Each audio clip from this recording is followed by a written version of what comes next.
قربانی کے بغیر سیرت نہیں بنتی. سیرت اسی وقت بنے گی جب آپ کسی اصول کی پابندی کریں گے، جب آپ کسی ضابطے کی پابندی کریں گے تب سیرت بنے گی.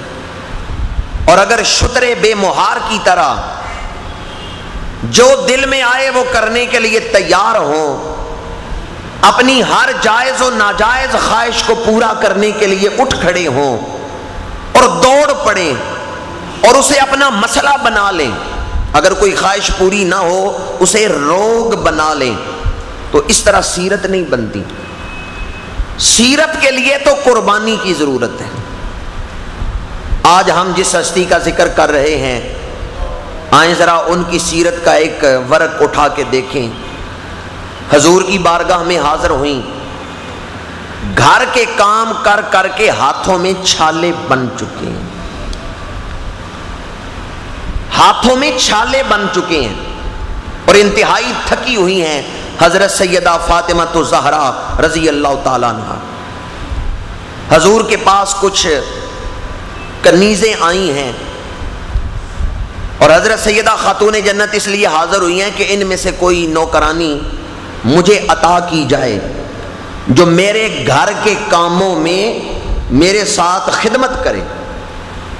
لیکن حضور نے فرمایا بیٹی میرے سامنے مدینہ منورہ کی کچھ بیوائیں ہیں، یہ کنیزیں یہ نوکرانیاں میں ان بیواؤں کو دوں گا، تمہیں اس وقت میں کوئی کنیز نہیں دوں گا، کوئی نوکرانی نہیں دوں گا.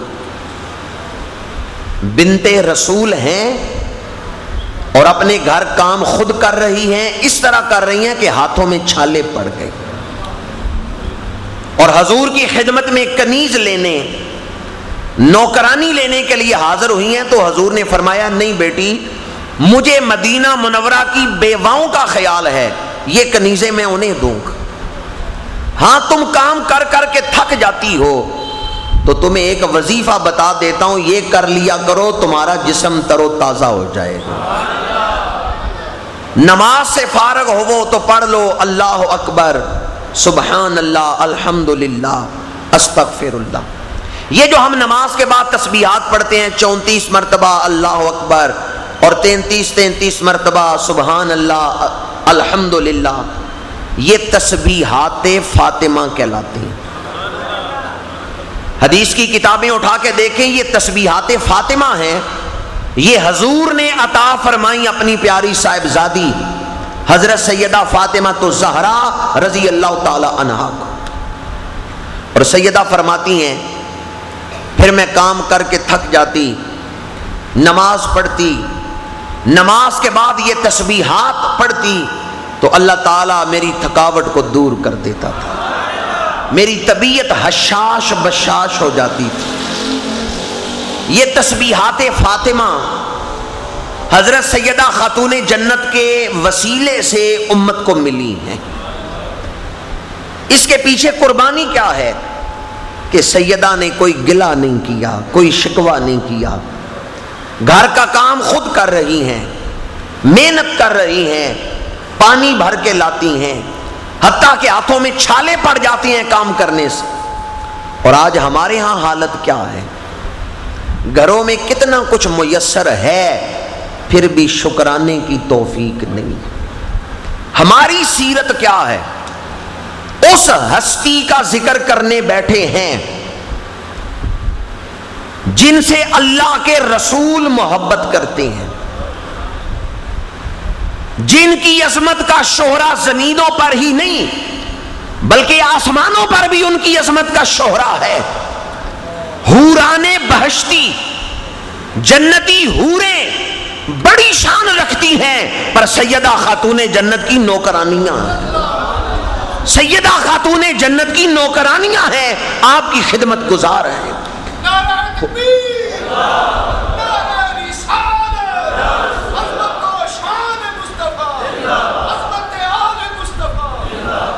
حضرت سیدہ خاتون جنت رضی اللہ تعالی عنہا رتبے اور درجے کے اعتبار سے اتنی عظیم المرتبت ہیں، لیکن عمل دیکھیں، گھر کا کام خود کر رہی ہیں، جھاڑو خود دے رہی ہیں، پانی خود بھر کے لا رہی ہیں. اس قدر محنت گھر میں خود کر رہی ہیں کہ چکی خود چلاتی ہیں. اور آج تو شاید کوئی گھر ایسا نہیں جس میں عورتیں چکی چلا کے دانے پیستی ہوں. کیا اس قدر سہولت والی زندگی حاصل کر کے ہم شکر ادا کر رہے ہیں؟ اور وہ اتنی محنت والی زندگی گزار کے بھی اللہ کا شکر ادا کر رہے ہیں. وہ اس قدر محنت والی زندگی گزار کے بھی پھر بھی اللہ کا شکر کر رہے ہیں. ہم اتنی سہولت والی زندگی حاصل کر کے بھی اللہ کا شکر نہیں کر رہے، بلکہ شکوائی کر رہے ہیں اللہ نے فلاں چیز نہیں دی، اللہ نے فلاں چیز نہیں دی. اور ان کی حالت کیا ہے؟ حضرت امام حسن، حضرت امام حسین جائے نماز پہ لیٹے ہیں. ایک فقیر آ گیا مانگنے کے لیے. سیدہ نے اپنے دونوں بیٹوں کو جائے نماز سے اٹھا کے ننگے فرش پہ مٹی پہ لٹا دیا ہے اور جائے نماز اٹھا کے اس مانگنے والے کو تحفہ عطا کر دیا. جائے نماز اٹھا کے مانگنے والے کو دے دیا ہے. گھر میں اور کوئی شے نہیں اس وقت کہ آپ دیں، ایک جائے نماز ہے وہی اٹھا کے دے دی ہے. بلکہ ایک روایت تو ایسی آتی ہے آپ نے اپنی چادر حضرت سلمان فارسی کو دی، جاؤ یہ بیچ کے تو اس بھوکے آدمی کے لیے کھانے کا انتظام کر لو. علامہ اقبال نے لکھا ہے، علامہ اقبال نے اس بات کو ایک شعر میں یوں رقم کیا ہے: چادر خدرا با یہودی فروخت، بہر محتاج دلش یک گونا سوخت. بہر محتاج دلش یک گونا سوخت، با یہودی چادر خدرا فروخت. کہ ایک محتاج کے لیے ان کا دل اتنا نرم ہو گیا، اس قدر اس دل میں نرمی پیدا ہوئی کہ فرمایا جاؤ میری چادر فروخت کر کے اے سلمان فارسی اس کے لیے کھانے کا اہتمام کر لو.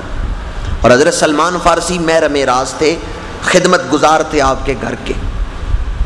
آج ہم اپنے گھر اتنا کچھ رکھ کے بھی شکر نہیں ادا کرتے. اور تذکرہ سیرت اس ہستی کی بیان کر رہے ہیں کہ جو سب کچھ لٹا کے بھی اور محنت مشقت والی زندگی گزار کے بھی اللہ کا شکر ادا کر رہے ہیں. آئیں سیرت زہرا سے ایک پہلا سبق یہ لیں، اپنے اندر شکر کا احساس پیدا کریں. اللہ کا شکر کریں، اس نے ہزارہ نعمتیں عطا فرمائی. اللہ کا شکر کریں، اس نے آپ کو زندگی کی دولت عطا فرمائی. جب کوئی شکر کرتا ہے اللہ مزید عطا فرماتا ہے. جب کوئی شکر کرتا ہے اللہ اس پر اپنی نعمتوں کے دروازے اور کھول دیتا ہے.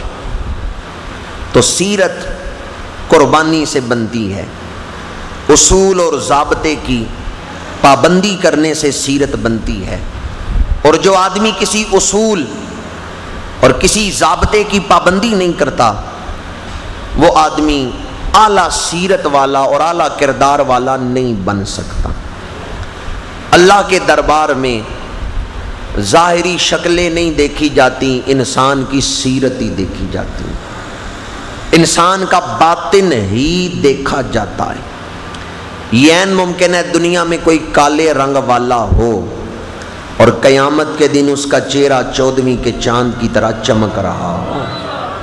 اور یہ عین ممکن ہے کہ دنیا میں کوئی سرخ و سفید رنگ والا ہو اور قیامت کے دن برے اعمال کی وجہ سے اس کا چہرہ سیاہ ہو جائے. تو اصل جو حسن ہے وہ سیرت کا حسن ہے. کس کا حسن ہے؟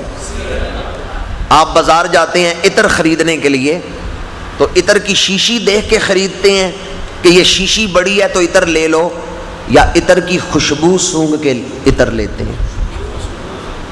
آپ نے سلیکشن کرنی ہے، کسی ایک عطر کو منتخب کرنا ہے تو عطر منتخب کرنے کا معیار کیا بناتے ہیں کہ یہ شیشی نیلے رنگ کی ہے لے لو، یہ شیشی بڑی ہے لے لو.